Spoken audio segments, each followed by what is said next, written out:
Hello, everyone. This is Dorie Clark, and we are here with our weekly Newsweek interview show, Better. And our guest today is Damon Brown. Damon is the author of the new book, Career Remix. And as we come into the end of 2021 and the beginning of 2022, we are here to talk about how we can be remixing our own careers. So, Damon, it's wonderful to have you here. Thanks for joining us.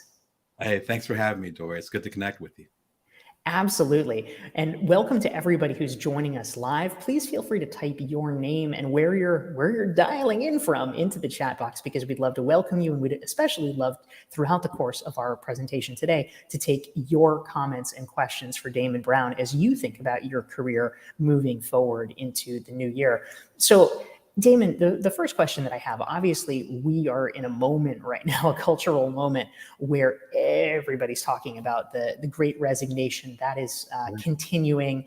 We have joblessness levels that are at pretty much all-time lows. We have massive turnover where a quarter of Americans seem to have shed their jobs and perhaps be looking for something different and better over the course of the year. And so with all of this turnover and tumult, you're right in the thick of it with Career Remix.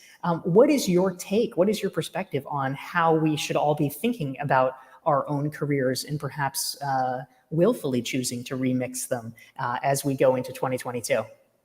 Yeah. And I appreciate that. You're right. Like it's such a unique moment. I'm similar to you where I've been in this space as far as with coaching, and I'm a former journalist, so similar to yourself. And the space that I've been in I've been kind of in it for about 5-6 years since I did my 2 startups. The second startup, called Cuddler, ended up selling it. And that was all happening, as you can probably hear in the background, while I was a primary caretaker of my wife and I's 2 sons. At the time, our first son was a baby. And so this idea of what I call non-traditional entrepreneurs, people were doing side hustles, people are solopreneurs, people are creating things, people are doing TV shows, from their location, just as you are, Dorie.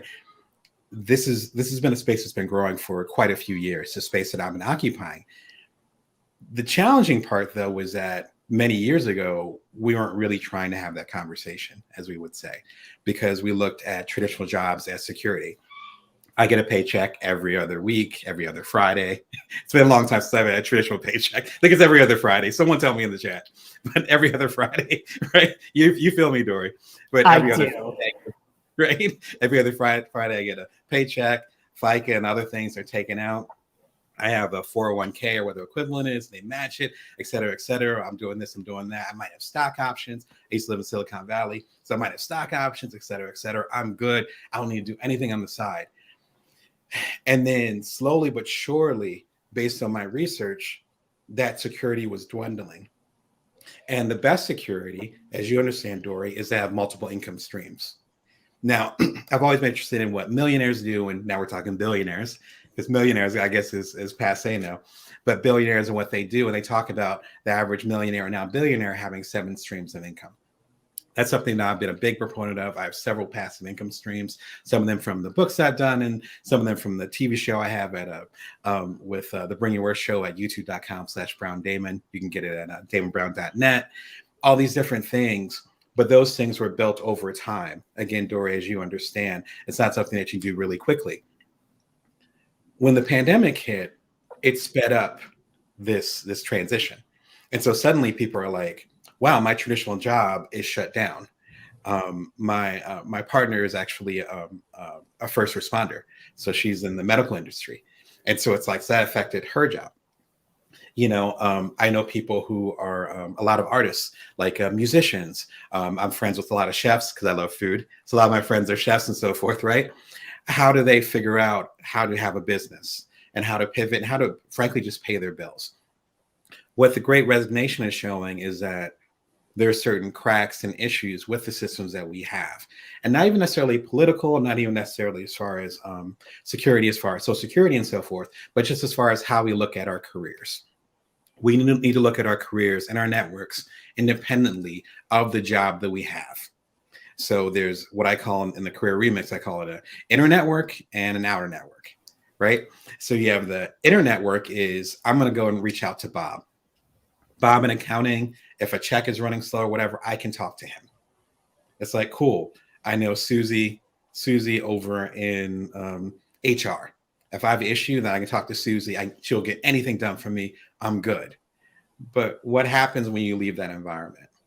And that's one of the things I talk about in Career Remix is people are realizing that they need to build an outer network, not just an inner network. And when people say I'm a good networker, right? And I connect with people really well and all that stuff. And it's like, yeah, but what happens when you're a fish out of that pond? And again, Dorie, you can relate to this. We have similar paths. When you're independent, when you're on your own, you're creating your own businesses, you actually have an outer network because you don't have an inner network. You don't have a job that you go to. The 4 million people, I think it was back in April, I think that was the highest number, the 4 million people that quit their job back in April or May, I don't know how many of them have actually created that outer network. And in 2022, with Career Remix, I'm hoping that people will find out that they need one and that this can help them on that particular pivot. I hope that all makes sense. I think that's a great point, Damon. Thank you so much. And we just want to take a moment to say hi to some of the great friends that are tuning in from around the world to join our conversation here on the Newsweek Better Show.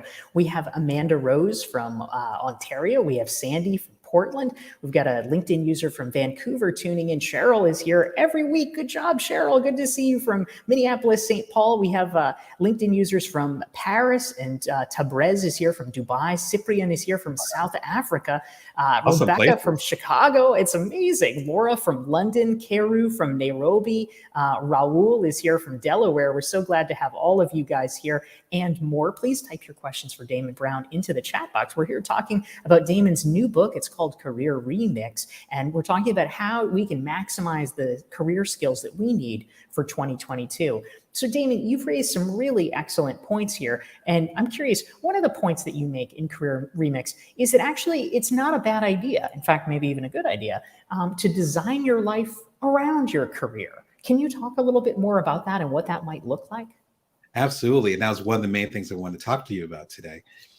We tend to go a little bit backwards and say, this is a career that I want. This is what's going to pay well. If you're more traditionalist, this is what's going to pay well. So I'm going to do this. This is what is going to make my family happy. And so I'm going to do this. People say I'm good at this, so I'm going to do this. What I found is it actually helps to do the reverse and to say, what kind of life do I want to live? What kind of person do I want to be in my career?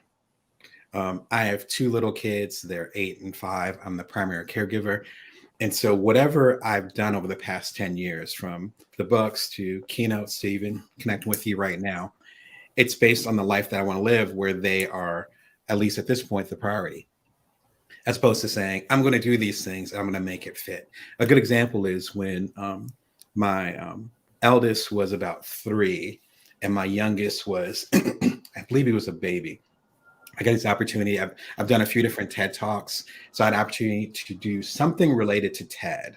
I cannot remember the specifics. And it was going to take me on the road. And it didn't make any sense. And so it's like, that's going to take me away from the stuff that's my priority right now. So instead, I did different things. A good example is the Bring Your Worth show. I just had my year anniversary of it. It's every Monday, Wednesday, and Friday on YouTube. And that fit what I wanted to do. Think about exactly a year ago, because we weren't sheltering out of place anytime soon. And so it's like, I want to do my keynotes. Dorie, I'm similar to you, where I like connecting with people. I love traveling. That wasn't happening last holiday. So it's like, well, why don't I start a show similar to what you've done with Newsweek, connect with people. And now it's grown into its own thing. It's a part of my passive income stream. I'm actually getting in-person keynotes this upcoming year based on people seeing the show. So, right. So it's like fitting the lifestyle that I have. And I'm able to spend time with my kids, who at least most of this past year have been sheltering in place. So creating something around the life that you want to have makes way more sense. You know, the Great Resignation. And I mean, Dorie, you might know this better than I do. I think there's all these names that are coming up, like the Great Return, like the Great whatever, all these different terms that are coming up for 2022. I am skeptical. My friend Anne-Marie Neal came up with my favorite one. She calls it the Great Retaliation. We have a similar attitude. I'm like, I don't know if it's gonna be a great return, but okay. If that's what you think, that's fine. As we go into this new environment, we have this rare opportunity. I have a good friend, Will Lucas. He's the editorial director over at Afrotech. And we were talking about that, where we had an interview about a year ago when my previous book, Built From Now, came out. And during our discussion, we talked about the concrete not being dry right now. And I love that analogy, where it's like the stuff that's going on right now, politically, socially, really into Brene Brown, so emotional intelligence, all these different ways that we're kind of leveling up or can level up. Let me rephrase that. The ways that we can level up right now, they're not going to happen again, probably for our lifetime. So it's like, if you're going to do some cool stuff, now is the time. You got to figure it out. And it could be a side hustle. It could be you leaving your job. That's a little bit extreme. Things are a little bit insecure right now. So I don't know about, going out the gate, but at least preparing something again that connects to your outer network, and the way that we're able, just like you and I, Dorie, we're able to build things outside of traditional systems. So even if, God forbid, another pandemic were to hit, if there's certain employers or people that we work with that don't want to work with it anymore, or vice versa, we have the opportunity to be agile, to be thoughtful, and to basically have the resources to move on to that next level where we're supposed to be. And so I look at this as a grand opportunity. I don't know about the great resignation, but maybe the great opportunity would be a better term for that. Yeah, that's fantastic. We are here with Damon Brown. You can learn more about him and his new book, Career Remix, by checking out damonbrown.net. And there it is right there. If you're enjoying this conversation, please hit the like button and hit the share button. And if you want to make sure that you are never missing one of our weekly sessions for Newsweek every Thursday at noon Eastern, 9 Pacific, just go to dorieclark.com. You can sign up, get a free self-assessment, and you will get reminders about these great conversations and other things. We want to also take a moment to say hello to some of the great folks that are joining us. Scott is here. Bernadette's here from East Lansing. We've got Bill from Scranton. Leanne and Tammy are both tuning in from Ontario. Marion from Georgia. We've got Japar in Zurich. This is great. Rex is here from Seattle. Donald from Colorado. Carly is here also from Ontario. Wow, Damon. I don't know if it's you or me, but somebody's big in Canada. So that's good. I like that. We do love Canada. Vancouver and Toronto are wonderful places, as is Montreal. Yeah, I love all of them. We want to give love across Canada. This is awesome. Yeah, the whole bottom shelf, exactly. We love it. I mean, Yukon, Nova Scotia. We don't discriminate here.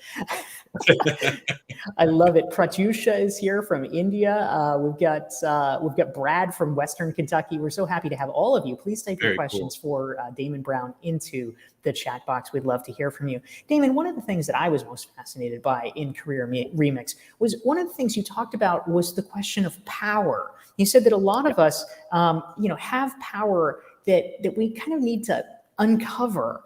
And I'm curious if you can talk a little bit more about that. What is that power? What does that look like? And how do we begin to that process of uncovering it if we're not really sure? I love that question, Dorie. And in the several books I've done over the last few years, I realized that was the subtext of us owning our power. My whole book imprint is called Bring Your Worth. And so that starts with knowing your own power. It kind of doesn't matter how much power you have if you don't recognize it. I'll give a really simple example. Again, both you and I come from a journalism background. And there's so many journalists that I've talked to, particularly freelance, where I've been an independent journalist for a while. And that means you're pitching different publications, including like a Newsweek, right? And if you want to get meta for a second, and feeling like they're doing you a favor if they're running a particular article, if they're giving you a shot, etc. And we don't realize that without the journalists, particularly without the freelancers like myself and like yourself, Dorie, then those publications don't function. We saw a lot of that, and we're seeing a lot of that with the Great Resignation or the Great Retaliation, which keeps popping up in the comments. Shout out to your friend who brought it up. But that's what we're seeing now. It's like people are realizing, oh, wait, not only does it not fit my lifestyle, but I don't have to do it. Wow. Okay. this is a revelation. Like, we didn't have to do it this way, and again, we have this in common. I tend to be relatively rebellious in thought. At least that's the feedback that I've gotten. So I've always had a viewpoint where I'm like, all right, we have these systems in place. They were here before I was born, as I talked about a little bit in Career Remix and the predecessor Build From Now. It's like these systems that were in place probably before I was born, but why are they here? Do they have to be here? Does it have to be the system? A really simple viewpoint of this is the hybrid workplace. And it's like, we could have been working remotely the whole time, but there's resistance from leadership. There's resistance from organizations. It's like, turning the ship on the Titanic, it's like, so it's going to take a while for them to adjust. Now we have to adjust. My main thing as a coach, as a speaker, even our conversation right now, is to help people adjust before they have to.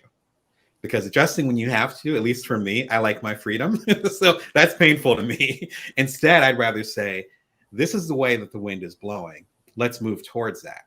But before we understand that, before we do that, we have to understand our agency, our power. When you're working for an organization, when you're working with an organization, even as an independent consultant or a freelancer, you both have equal power. If they didn't have to hire you, they wouldn't hire you. Even if it was a nonprofit or 501(c), whatever, that's not their job to hire you. They're hiring you because you have a particular service, a particular point of view, particular power that they need to go to the next level. And I don't care if they're paying you $1 or $5 million. They're hiring you for a reason. It's not charity. You recognize that in every contract that you sign, every job interview. As many people have told me, you're interviewing the person who's interviewing you while you're being interviewed for the job, right? So you need to ask them questions. All those little details come from us understanding our agency and our power. And Career Remix, as you talk about, gets into that with a few of the chapters. But that's kind of like I'm realizing that's an ongoing thread with my books. It's like, hey, own your power. No one's going to give it to you. And actually, you already have it, so no one can give it to you. Amen to that. That's fantastic, Damon. And a great question came in. I was actually seeing several people were curious about this. I'm going to highlight Rex's. Rex wanted to hear more, Damon, about something that you had touched on earlier, which is about creating multiple income streams. He wanted to know, what are the kind of side hustles or second streams of income are you seeing the most? Is it online courses or coaching or consulting? What are you seeing out there? And what would you suggest for people who are perhaps interested in exploring a little bit more about this realm as we enter 2022? Yeah, totally. I did a book with Jeanette Hurt called The Passive Writer, which came out a few years ago. And so it's been pretty popular. It's focused on passive income as writers, obviously, but it also talks about other things, but addresses a lot of these things. You can get it at damonbrown.net or at your favorite store. And one of the best things you can do, let's start with the practical side of it, then I'll give some examples. One of the best things you can do is figure out what your particular superpower is. So what are you known for? For me, I like to talk, which you probably can notice. I like to talk, and I like to exchange ideas with other people. I love to travel, and I love to see people shine. I don't need the spotlight. I want to help other people get the spotlight.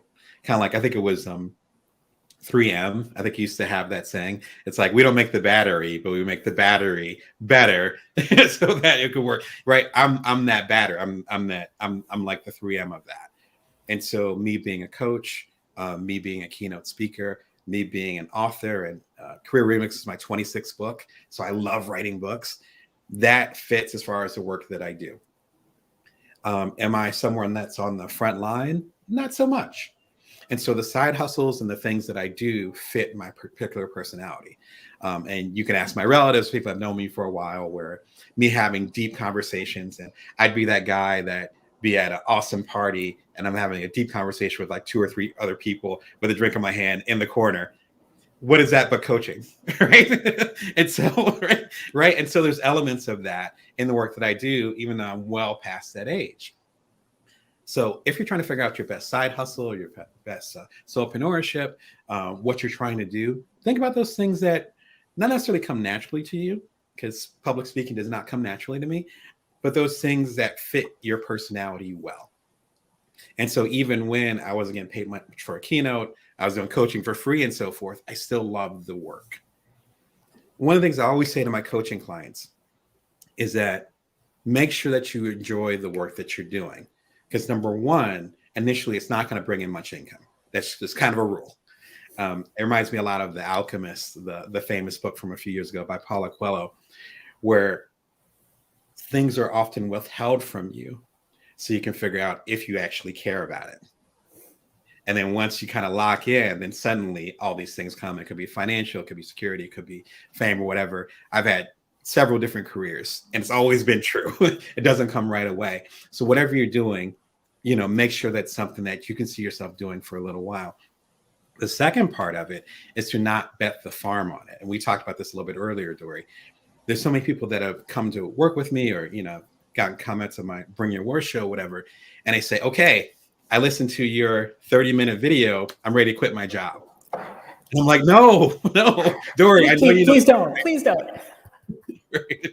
I know you know this conversation. And it's like, God, no. Instead, you have the security. You have the resources to fund your next project. You have all these things from your day job. So just do a little bit on the side. And so many great things have come with side hustles. To get to Rex's other part of the question, I've seen the gamut. I've seen people that have done craft services, not food, but like literally craft, like crocheting and so forth. I've seen people become coaches. I've seen people do the online courses, which are really popular because everyone's remote, and Dorie, both you and I have online courses. So it fits whatever fits you. Excuse me. The biggest thing that I would recommend is not only figure out what your superpower is, but also doing more technology and figuring out how that fits into it. I talk about at the top of the show. I wouldn't have my own TV show if it wasn't for YouTube and these other things that made it easier. And instead of me trying to go to, I live in Las Vegas, so me driving 4 hours to Hollywood and begging CBS for a TV show, I don't need to do that. A year ago, I was like, I'm going to start a TV show. And now I have thousands of viewers. It's like, oh, okay, that's how it works nowadays. So really leveraging that technology and figuring out where you're being called to and create and keep that day job, because then that takes the pressure off of you having to have that side hustle work. My TV show was able to grow organically, just like yours has been, I'm sure, because that wasn't my only source. It didn't have to work.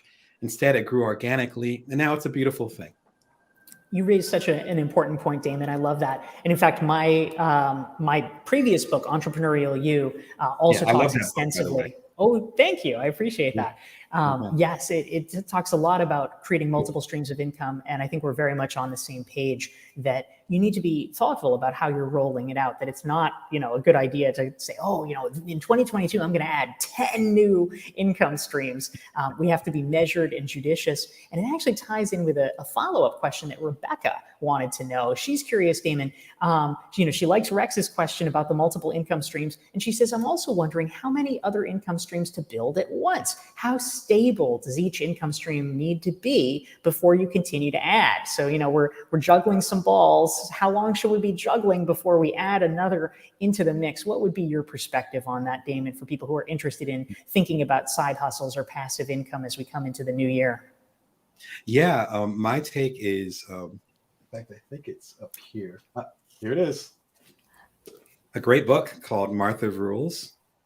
Fantastic book. It came out about 15 years ago, 20 years ago. It was talking about passive income before I even knew what it was. So highly recommend it. Shout out to the author.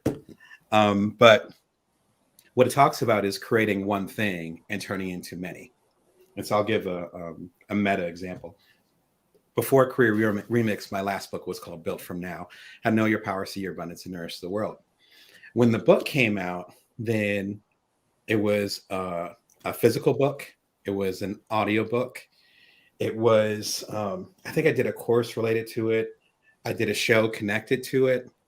And there's so many different ways that one thing became multiple streams.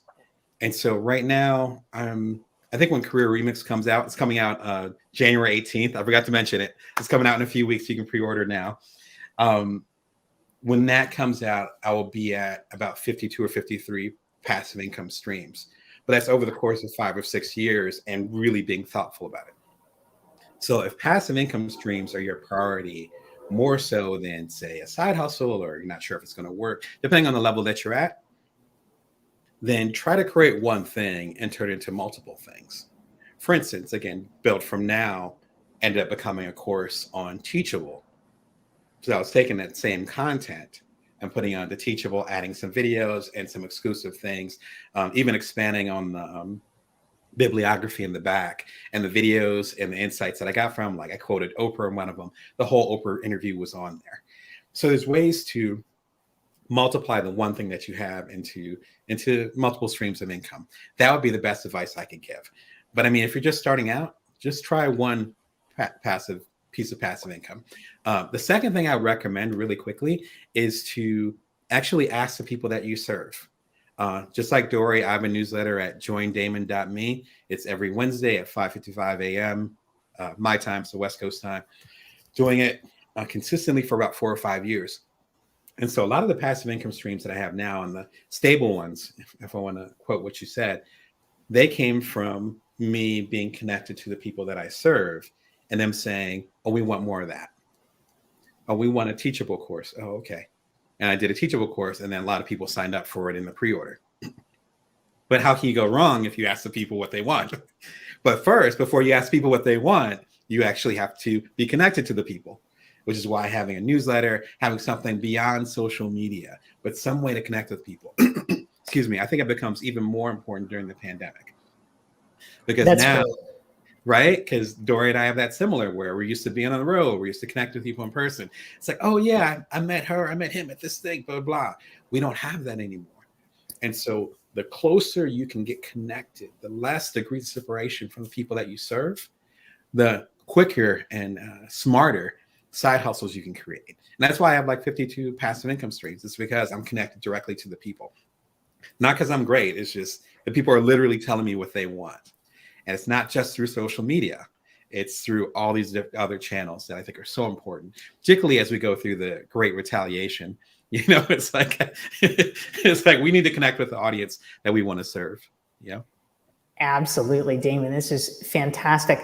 We probably have time for one more brief question. We have been here talking with Damon Brown. He's the author of the new, about to be released book. Pre-order it now. It's called The Career Remix, and you can learn more at damonbrown.net. And if you want to make sure you never miss one of our weekly Newsweek interview shows, just follow me at dorieclark.com/LinkedIn. You can follow me there. You can sign up for my LinkedIn newsletter and get regular reminders about our conversations. So, Damon, the last question that I wanted to ask comes in from Marion from Atlanta, and he is curious about your thoughts. How can people begin to just take a more positive approach as we go into 2022? For so many people, you know, for perhaps obvious reasons, 2020, 2021 has felt like kind of a negative time. We all feel like we've been in a little bit of a rut. There's a lot of people, especially if they've lost jobs or had disruptions, where they might be feeling a little bit frustrated. What are your thoughts briefly on how we can just all take a more positive approach as we go into the new year in thinking about our careers and about opportunities?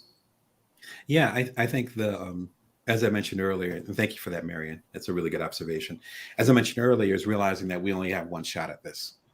So that's it. So something that we've heard a lot, and I'm sure the people in the comments have heard it, is I can't wait to get back to normal. So normal meant a lot of inequities.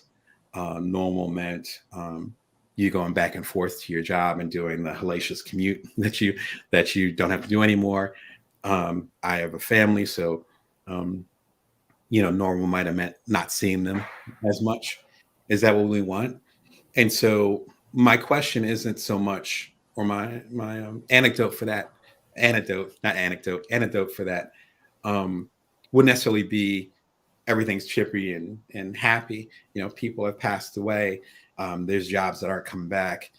People are financially strapped in some cases. It's a rough period of time. No lie. Literally everyone's been affected. When we do bounce back, what is that going to look like? That's why my last book was called Built From Now. You know, what is that going to look like? And so if you build from now, remix your career, keep going, then you're able to lean into the future and build something better. Right? And so if you're focused on that, you don't have time to be negative. That's why I've done so many books in the last couple of years. I'm trying to create a better future for you, for my family, you know, for when I'm gone. And this is a rare opportunity. This is something that 40 years from now, if we're still around, we're going to be telling people about. And the question, pardon my French, is what the hell did you do? How did you take advantage of this time? We had this 2-3 year gap where we could have reset everything. Okay, what did you do? Did you complain about how it wasn't how it was before? Or did you make a better future with that rare opportunity that you had? And now we have opportunity to fix the infrastructures, fix the systems, even personally build something better. So how can we not be excited about that? And this door is going to close. It's the writing's on the wall.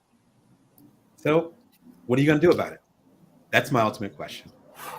And sorry to get off on you, but I got to go there. We gotta go there. That's the whole point of this show, Damon. Thanks for taking it and running with it. I love it. We are always excited and cheering all of you on as we go into 2022. We are every single Thursday, we're going to go there, and we want to help make your life better as well. So thank you all for tuning in. And to Damon Brown, he is the author of Career Remix, a new book. Pre-order it now. It's going to be out imminently. And the goal, of course, is to help your career be better in 2022 and beyond. So Damon, thank you so much for joining us. And thank you, Dorie. I always appreciate the time.